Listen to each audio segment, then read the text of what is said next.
Session 2 of Journalism and Media Week, and we've got a fantastic session lined up right now. Katie Hine was brilliant to launch the week, and a similarly brilliant session for you now. We've got the Entertainment Director of Heat Magazine, contributing editor of Empire, the Pilot TV podcaster, and of course a big-time Arsenal fan. Don't hold that against him, of course. Although they're very much top of the league, so Paddy, as a Chelsea fan, I'm sorry. Sorry. But please make some noise for the legend that is Boyd Hilton!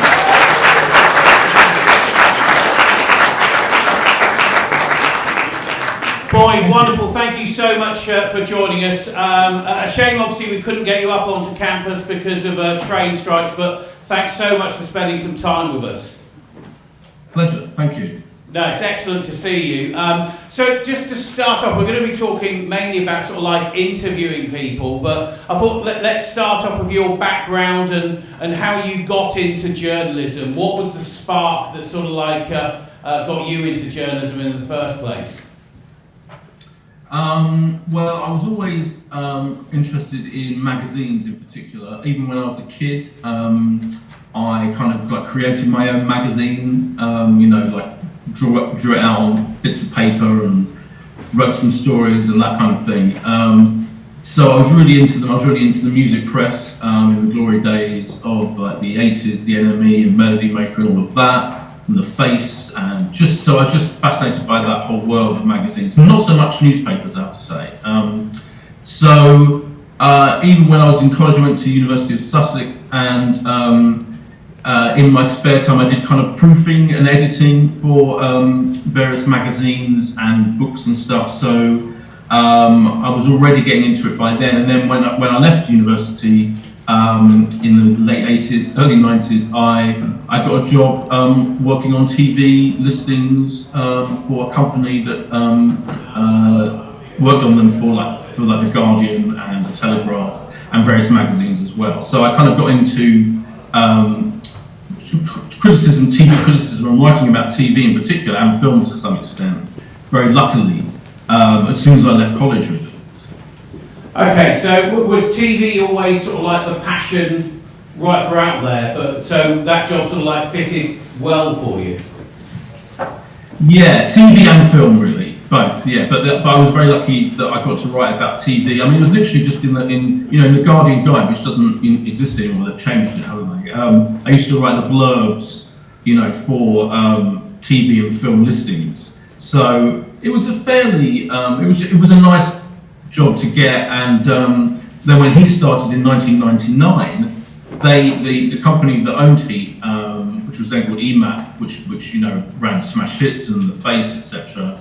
They didn't have any weekly magazines, so they needed someone who knew TV on a weekly basis and how TV listings worked, particularly. So they kind of approached me and offered me the job of running the TV section of Heat magazine. So it was all, I was quite lucky that I had that knowledge of how the world of TV, British TV and TV listings worked, and to a lesser extent, films as well.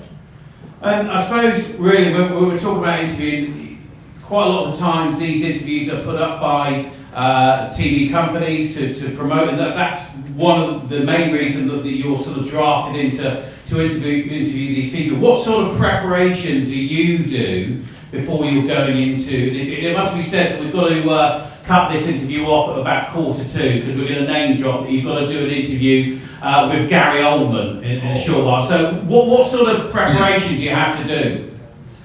Actually, the good news is they put back that Gary Oldman interview by about half an hour, so I've got plenty of time. Okay, good news.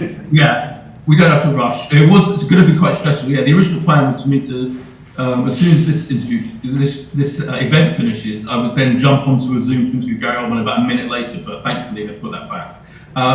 So I do different types of interviews, I guess. So the Gary Oldman interviews for the podcast, the Pilot TV podcast, which you kindly mentioned, and that will be like half an hour I've got with him and Saskia Reeves, the co-star from the show Slow Horses that he's in, together. And that kind of interview, like I basically last night I read up on all the recent interviews Gary Oldman's done, really, particularly about this show. I watched the show in its entirety, the 6 episodes, so I was up till quite late last night watching that. And I've read quite a few online interviews with him as well, just to kind of, I think, I feel much more comfortable when I'm interviewing someone like Gary Oldman, reminding myself as much as I can, pretty much everything he's done, and what he's like. I've interviewed him a couple of times before, to be fair. So research and reminding yourself of what his greatest hits were, if you like, in his career, someone like him, who's had such an amazing career, that really helps. And Nil by Mouth, by the way, which is 25 years old this week, I think, which is the only film he's ever directed. They're re-releasing that, and I'll get to ask him a few questions about that. So I actually re-watched Nil by Mouth the other day just to remind myself of how brilliant it is. So yeah, I do quite a lot of preparation, even for like a kind of half-hour interview, for like that. Then I also do different types of interviews. So I often host events, Q&As, particularly TV launches or film launches, where your job essentially is to talk to the people who the creative talent and the on-screen talent behind a TV show or a film in front of a live audience, of a few hundred people usually in some cinema usually in London. So that's a different kind of experience.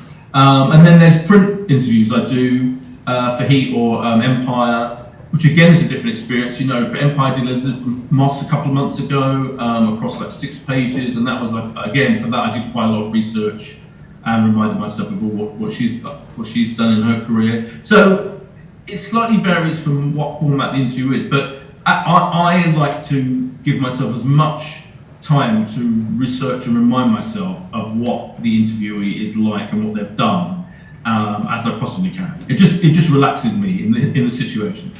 Yeah, I wonder, I suppose, is it easier when you're interviewing someone they've got, it's something positive they're talking about. They're talking about a new film, they're talking about a new TV show, which obviously they're passionate about. Does that make the whole sort of interview structure easier than if it was more, a serious interview that you had to do? Yeah, I think so. With Elizabeth Moss, for example, so that was talking about a series, Shining Girls, that ran on Apple TV, and she'd produced it and kind of stars in it, and it was a real passion project for her. And she was so. I always start with the thing they're promoting. Yeah, to answer your question, I think you have to work out what, bearing in mind they're going to be asked the same questions about the thing they're promoting by every journalist under the sun that's getting access to them at that particular point. I do try and ask questions in a slightly more interesting way, or find an interesting way in, particularly to the project they're promoting, at least. But I'm reminded about Elizabeth Moss, but definitely starting with that project and her going into it in depth and detail. She was very excited about it, and she kind of oozed that excitement, if you like, pardon that expression. But then it gives you, as you go on, if you've got, like I have an hour, I think I had over an hour with her, which these days is quite a long time. Then you get into all the other stuff she's done, and her career and Mad Men and all of that. So I do always start with the thing they're promoting, and then hopefully you get time to explore other elements of their career and their life, as much as you possibly can. Is it difficult if you've watched the TV show, like you say, you've watched all 6 hours of a TV show, and you don't like that TV show, you've got issues with it, how do you then sort of transpose that into being positive about it during that interview, or are you truthful? How do you play it? I tend to, if I don't like something, and bearing in mind that most of the interviews these days certainly are for pretty, on a basic level, technically good, decent, big shows that we could part of, whether you call it peak TV or whatever, prestige television, like the Gary Oldman show I'm dealing with for his interview. It doesn't happen that often that I don't really take against a show, that I'm interviewing someone for. And the other thing is that often if I'm slightly aware that I might not like a particular series or film, and we're offered someone to interview, then I will give it to someone else to do. So that's another option. So it's quite rare for me actually to interview someone who's in a project that I don't like at all.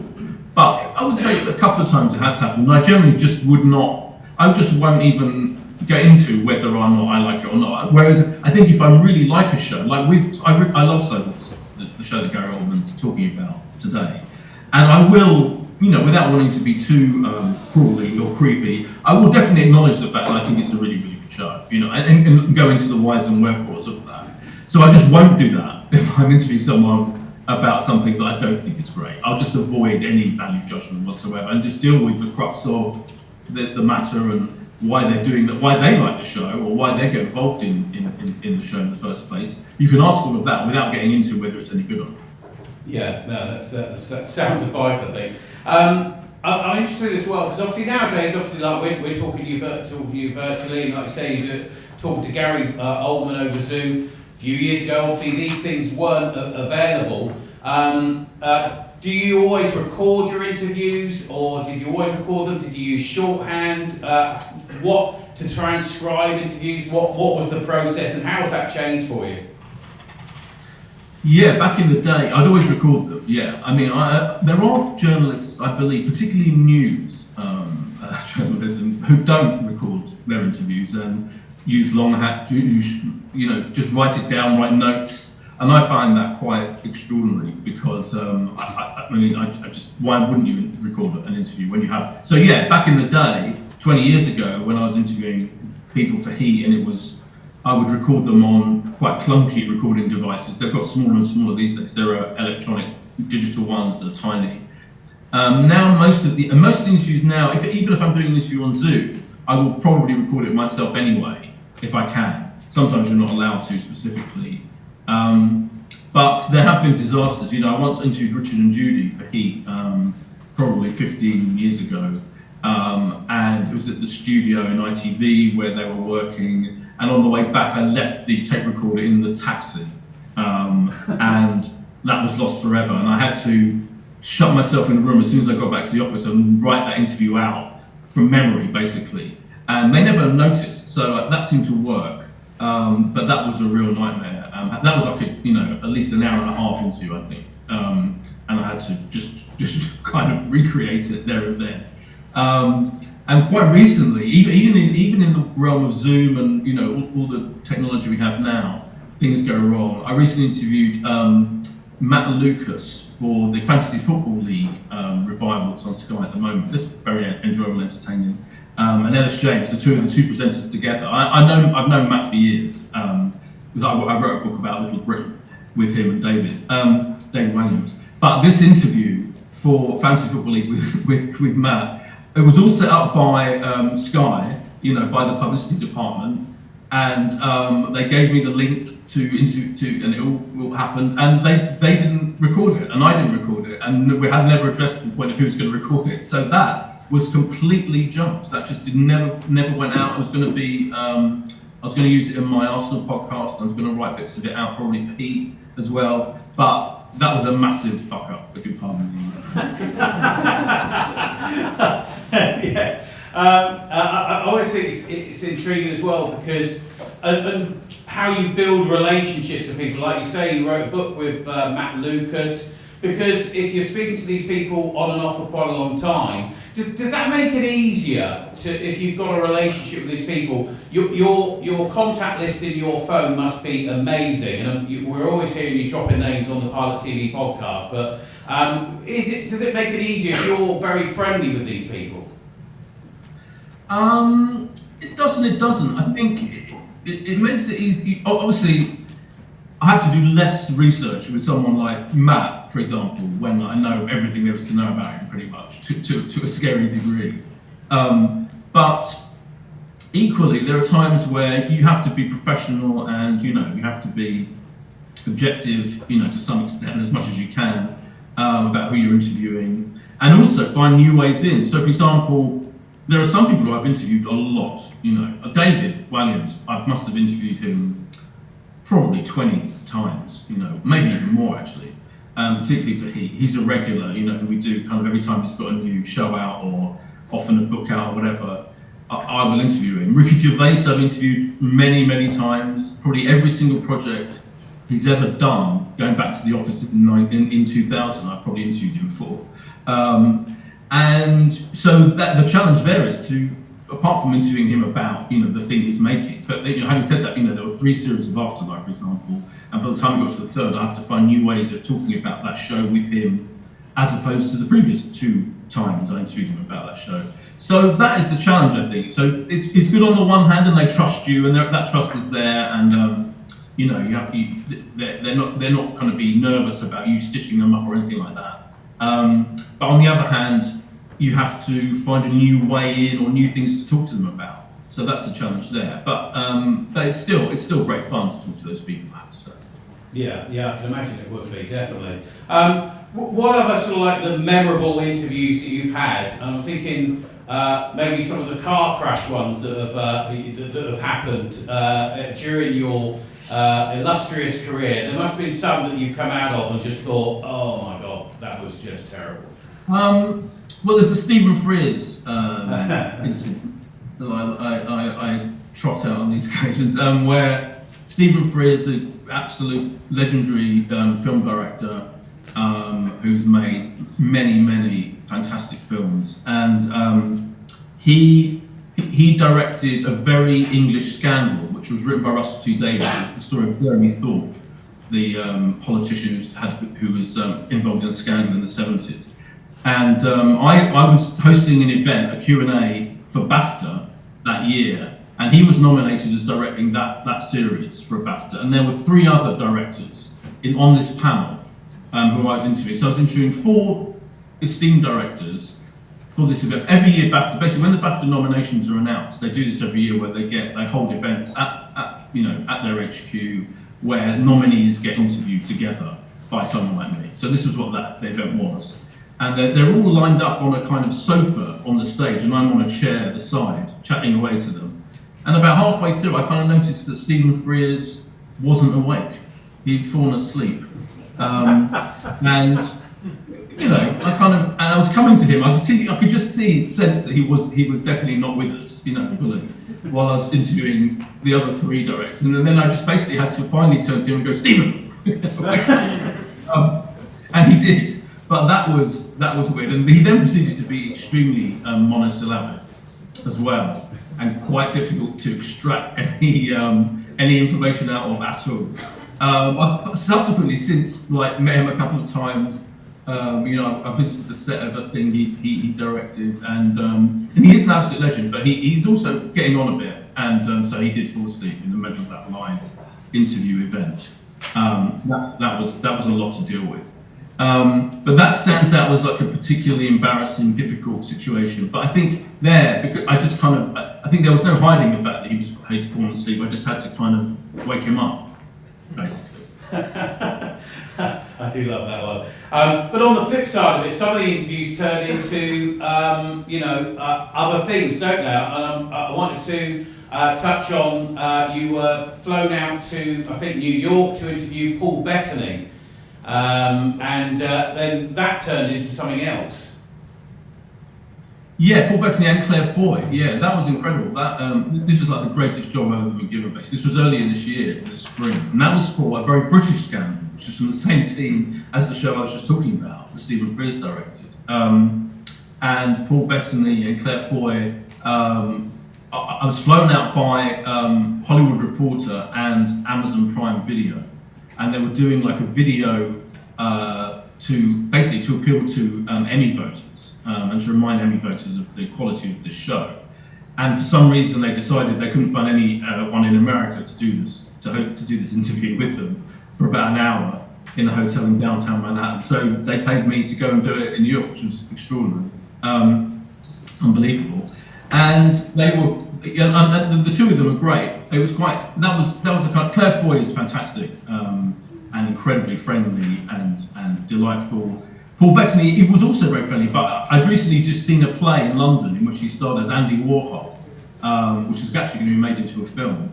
And so I kind of chatted to him about that, and that relaxed him a lot. But there was a funny moment where the sofa that they were sat on. There's two sofa stories I've realised in my recent interviewing career. I was sat on the chair in this swanky hotel in Manhattan. They were sat on this sofa. And before they arrived, all the publicists are kind of milling around, checking everything's going to be okay for this big interview that's been filmed for this video they wanted to put out.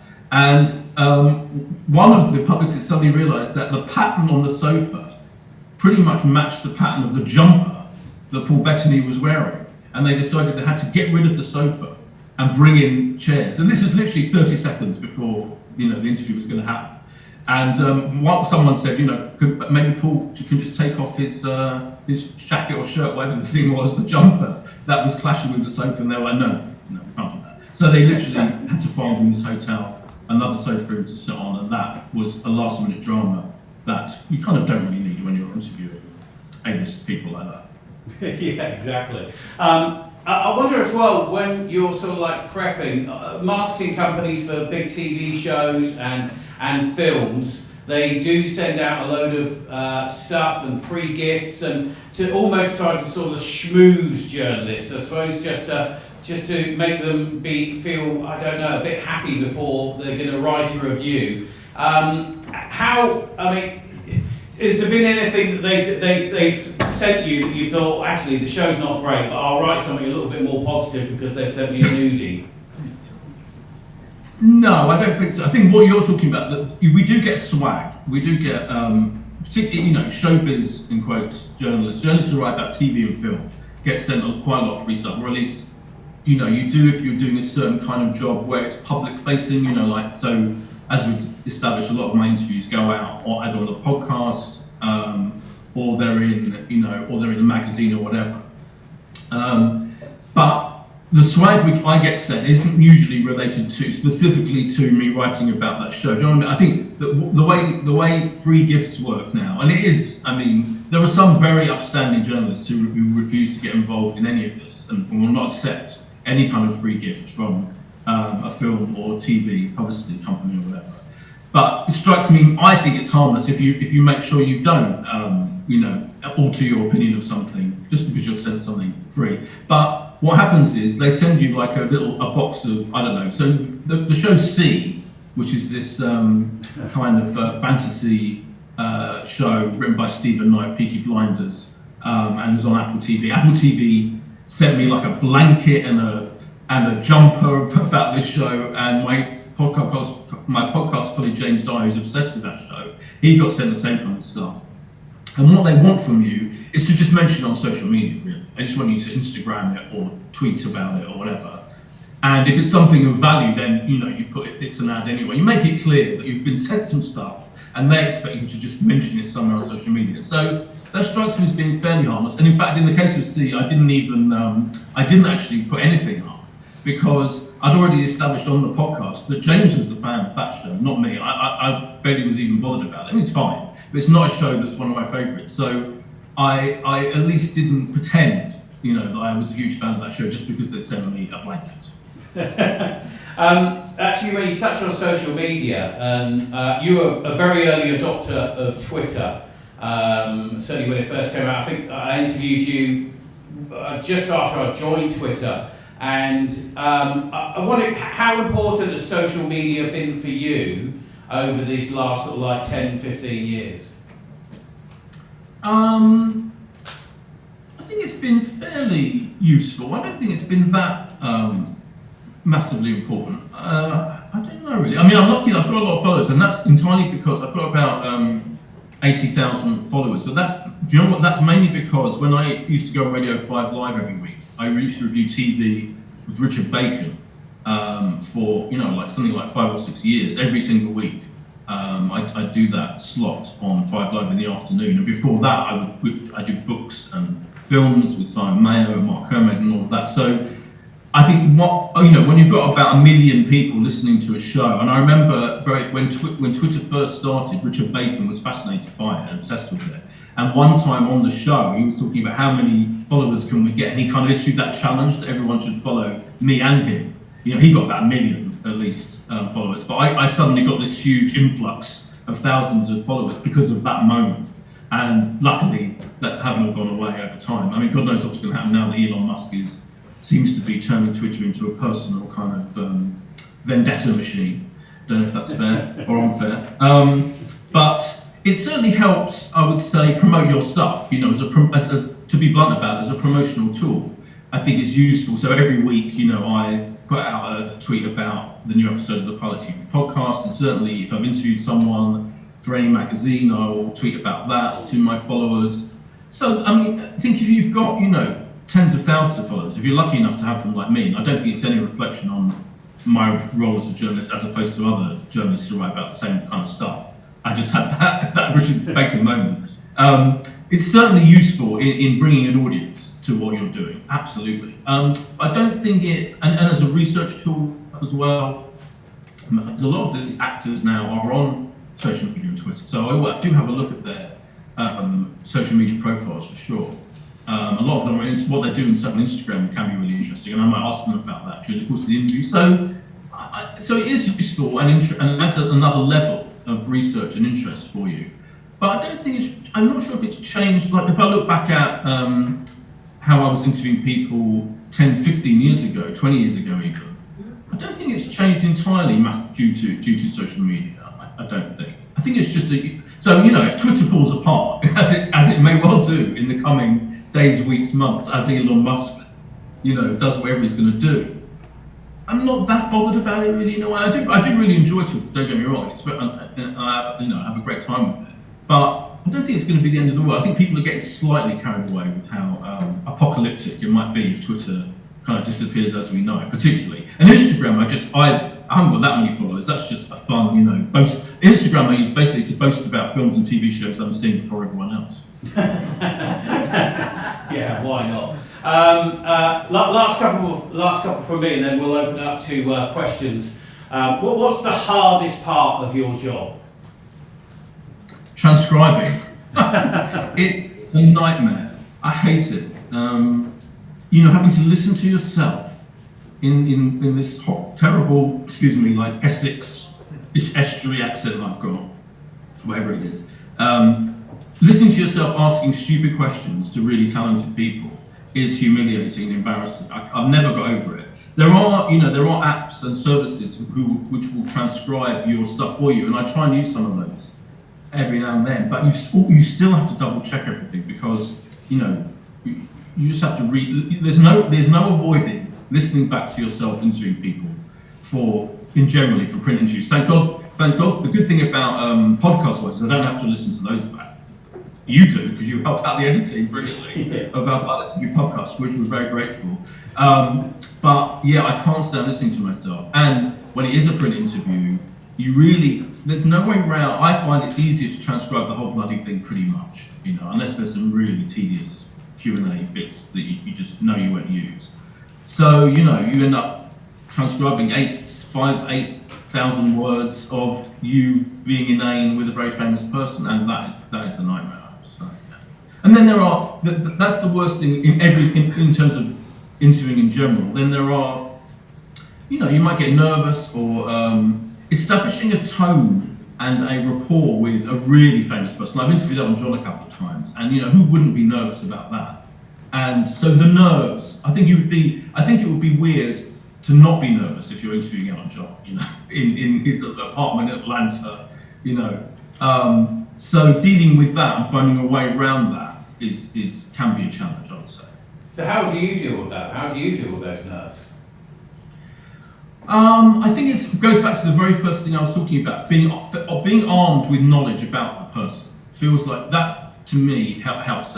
So I feel like I'm never going to put myself in the position where I'm interviewing someone, particularly if it's face to face, as the Elton John examples were, where, you know, I barely any idea of what they've done or, you know, particularly specific things, the thing they're promoting, the albums that Elton John was promoting when I interviewed him, for example.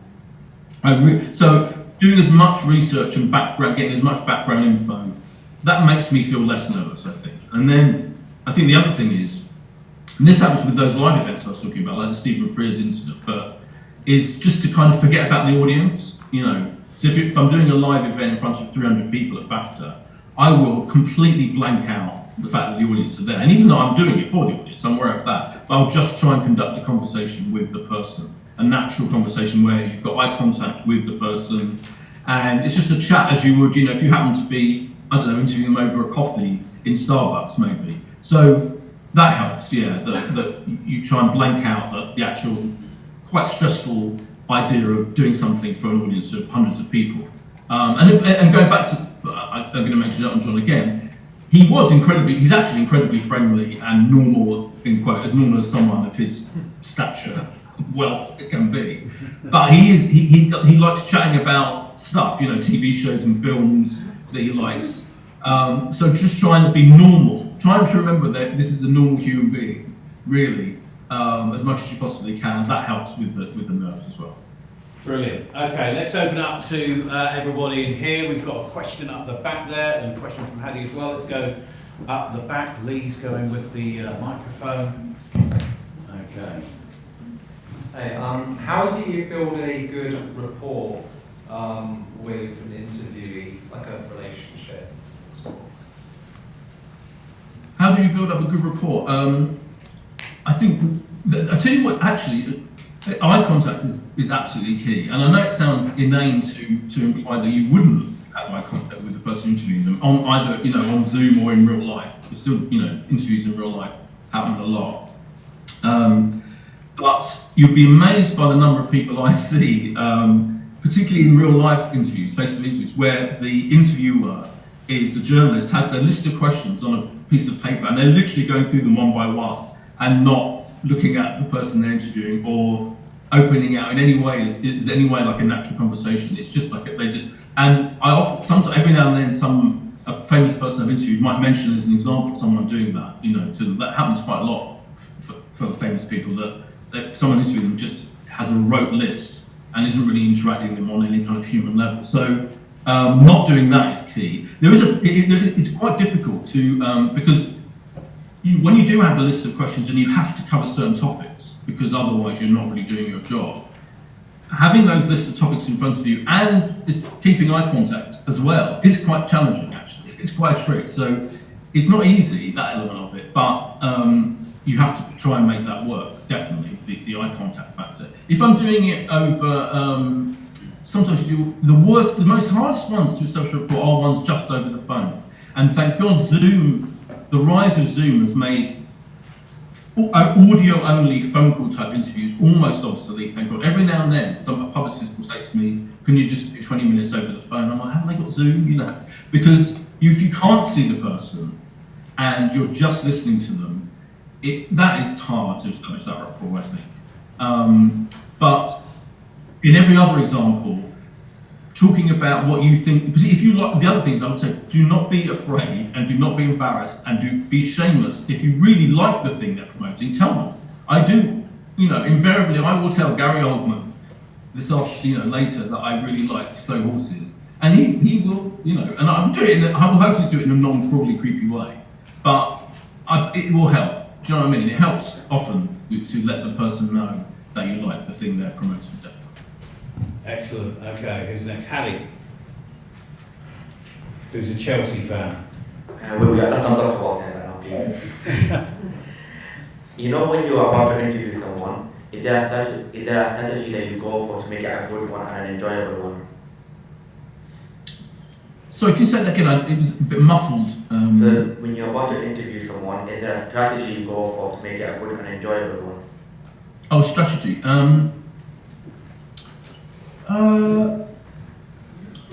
Not really. I think I pretty much just try and find out as much as I can when I'm interviewing someone, and that makes it intrinsically more enjoyable than if I didn't. So that's the main thing I do. Yeah, that kind of making sure you're aware of all the things they've done recently and I also try and read up on what they're like as a person. In fact, I actually watched. Keep talking about the Gary Oldman thing I'm doing later, just because it's uppermost in my mind, because it's imminent. But I actually watched him doing a couple of interviews on video last night, and I don't know why even that helps, but just seeing what he's like, in an interview situation, that I think makes it more enjoyable for me. If that was a question. Okay, Theo. So we've seen the age of technology and interviews change. You mentioned it quite a lot in this interview.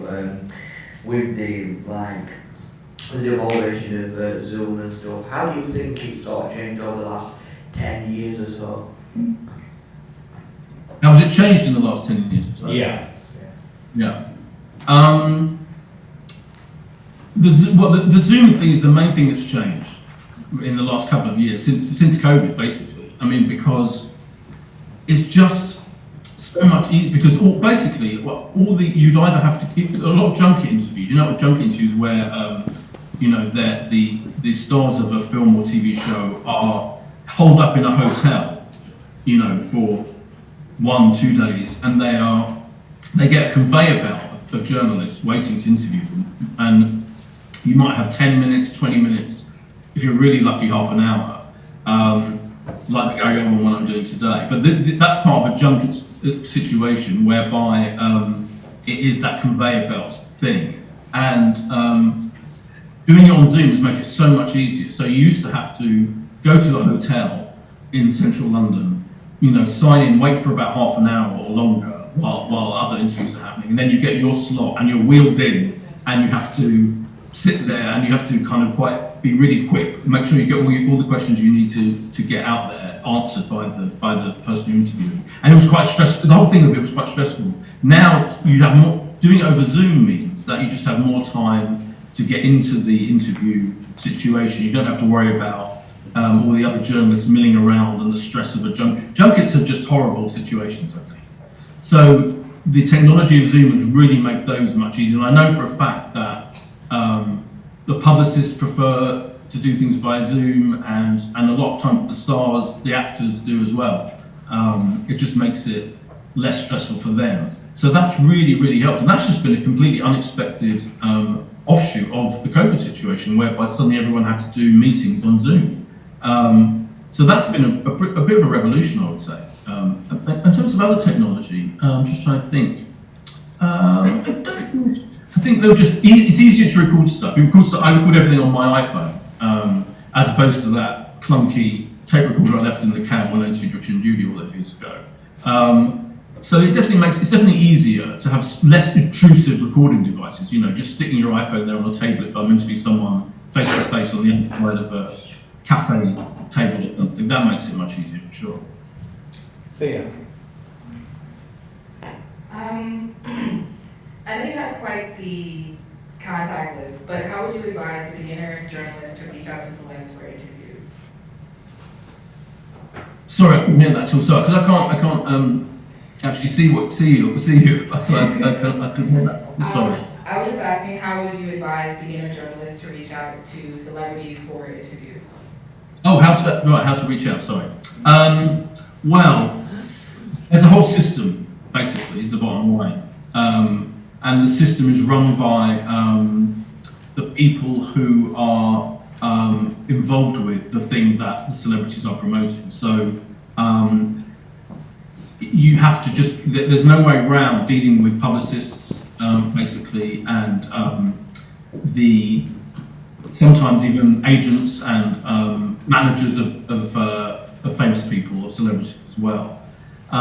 So you can't. It's almost impossible. I mean, you could, in theory, get someone's contact details, a famous person's contact details, but that's unlikely, and approach them directly. But it would be probably misguided to try and do that. You just have to, once you're entering the world of, I'm lucky because I've been doing this for 20 years, more than 20 years. So I get sent, I know who all the publicists are for all the different TV channels and the film distributors, etc. And they are offering people to me, to the outlets I work for anyway, generally. So it's kind of not really a case of, it's really a case of once you get into the industry, as someone who, if you want to be a journalist writing about TV and film or entertainment, say, then you will inevitably, you have to find out about the people who run the publicity teams behind all of those TV shows and films, unfortunately.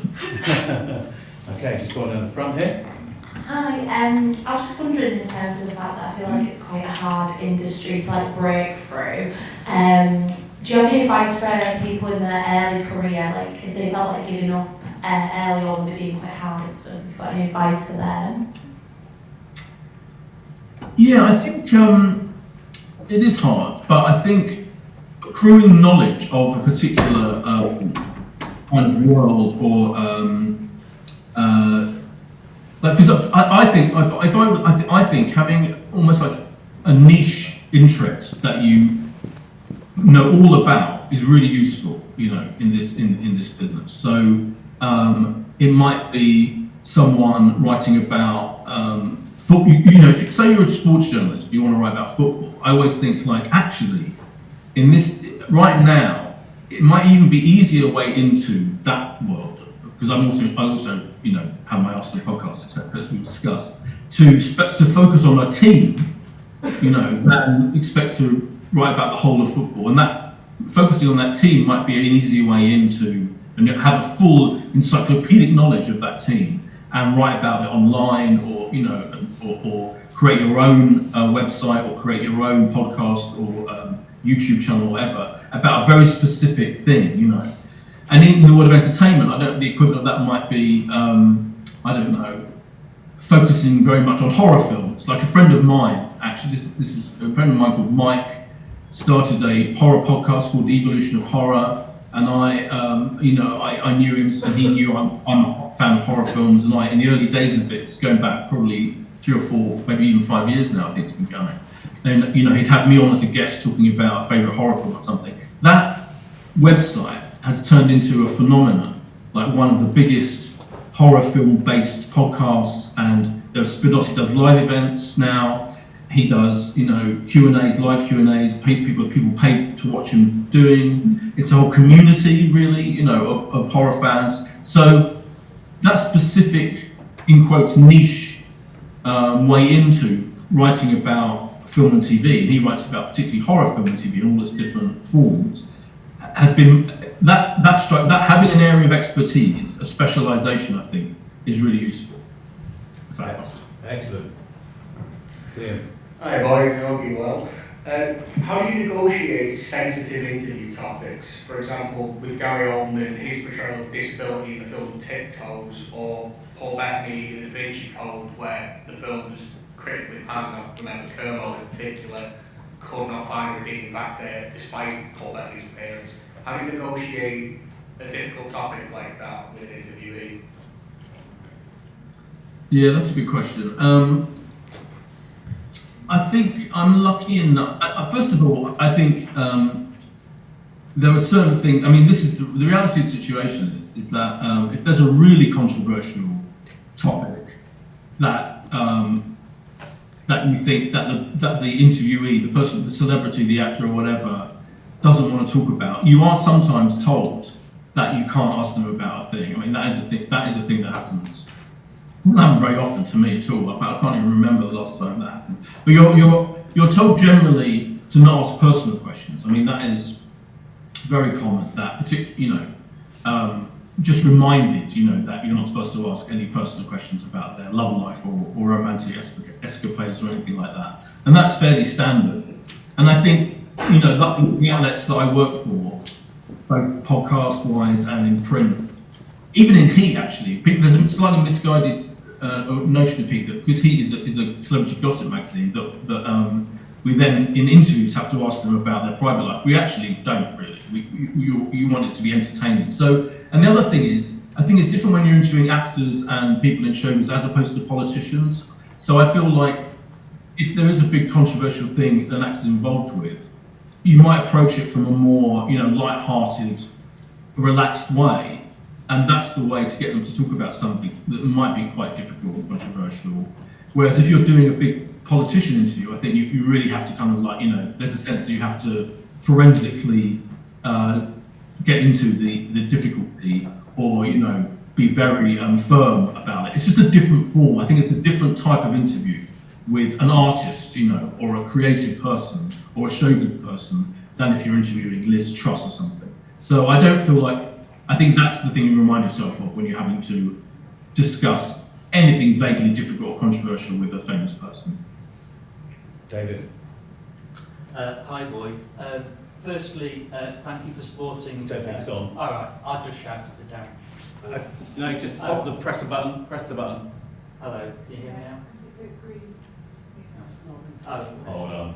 Just a tech. tap. There we go. There we go. There we go. Thank you very much. Firstly, Boyd, thank you for supporting a very on point All Creatures Great on small mug. Thumbs up to Yorkshire, thank you. Secondly, do you think the art of the interview, I'm particularly thinking about television chat shows now and interviewing technique, have we lost the art of the difficult question? Particularly when we look at American chat shows and your Fallons and your Cordons, it's very much about the publicity of the film and an anecdote and you're off. We seem to have lost the Michael Parkinson, Woody Allen aspect. I just wonder what your thoughts were on that. Yeah, that's a good point. By the way, this All Creatures Great Small cup is my favourite cup. It's just something about it. It's brilliant. Just by the by. It's a really good point. In those TV interviews, it has become. I was brought up watching Parkinson, and I loved, that whole format, the long form, fairly long form, interview with a creative person, and he would. I mean, there's a slight misapprehension about Parkinson. I think that he always pressed his interviewees about difficult subjects, and I don't think that's actually true. I think he did sometimes. Sometimes, there are famous examples of him particularly interviewing female stars, where he was just inappropriate, frankly, with them. That happened a few times. So he was definitely different as an old school kind of, TV interviewer with women and men. But equally, he did get some extraordinary stuff out of in a long form interview on that show. Whereas now, as you say, chat shows, TV chat shows, Graham Norton show, Jonathan Ross, etc. It's a different format, and it's more influenced by those American ones where you have 10, 15 minute, very light-hearted chats with those people. But I think it's those are showbiz shows. I think there's still room for, in fact, Louis Theroux has just started, hasn't he, his new series of one-on-one in-depth interviews, and he did Judi Dench and Stormzy, and I thought those were great. They were different. They're kind of like profile documentaries almost, rather than literally one-on-one sit-down interviews in the studio. I'd like to see the return. I'd like to see someone, maybe Dermot O'Leary or someone, getting a show where he just interviews one, as he does that happens now in podcasts, doesn't it? It just struck me. The podcast is the place where you go to for an in-depth interview, one-on-one, where you can discuss everything about a person's life and career pretty much within reason. So the Mark Marons, and the those types of in-depth podcast interviews are brilliant, and that seems to be where that Parkinson-style interview has gone. But I think there's no reason why that shouldn't happen on TV again somehow. Okay, I've got one. Oh, we've got two more. Okay, so Alex. What? Hi, Boyd. I wanted to ask about TV reviews. What do you think makes a really strong review for a TV show such as House of the Dragon or something like that? What makes the review strong? Yeah, how do you structure it to make sure it's as strong as possible, with the intro, middle, maybe good, bad, stuff like that? I think there's a real art to reviewing, and I think it has to. I think almost every piece you write about anything is a story. First of all, you're telling a story about what your opinion of this show is and how a show came about or what the show is about. I think finding an interesting way in is key. So bearing in mind that House of the Dragon, every TV critic in the world is reviewing that show, and they're all going to come out on the same day. But finding either a particular scene to start your review with that you want to talk about, a particular actor, a particularly interesting element of the background to how a project came about, maybe. So rather than a generic, here's House of the Dragon from the creators of Game of Thrones, a prequel, blah blah blah, that you kind of know about, everyone that anyone aware of that show will know about. Finding something they might not know about to start with, is one way in. And of course, you don't have to start at the other thing great thing about all this this goes for all, particularly pieces I think of writing about films and TV or actors and famous people, is you don't have to start at the beginning. You can start in the middle or towards the end in your review, and I think that helps. So just finding interesting ways around the obvious stuff that you have to cover at the same time, because you can get into the plot of a show like House of the Dragon in the middle of your review. You don't have to start at the beginning, unless it is this kind of structured review that has a way of starting with the plot anyway, which is what Empire does. For example, they have a little bit at the beginning it says, which explains what the story is. So interesting ways in telling a story yourself about the show and your experience of watching it, and kind of, I think, somehow the best critic, I think, and I'm not even like, there are film critics, there's a TV critic for Rolling Stone called Alan Sepinwall who's brilliant, and he somehow manages to convey the experience most people probably will have of watching a TV show. And again, film critics who just kind of like, oh yeah, that's what it was like for me to watch that show. And that's kind of, and whether you agree with their review or not, it will at least establish just what that experience is like, if you see what I mean. I think that's a real skill. Brilliant. I think one final one, Theo. Yeah, this is my second question. You've kind of touched on this already, so we asked the question where when you've interviewed someone and you kind of know, or kind of, you know, ask like the bits about their life and stuff like that, but what if you know kind of a little bit about their sort of background, so for example, if they've got a disability or they've done something, or you know about the children, and or you know a bit about something that's secretive, how do you go really around that and try and either egg around that, or would you be able to really tap into that? I think it rarely happens. I'm trying to think of the last time something like that happened. It's quite rare.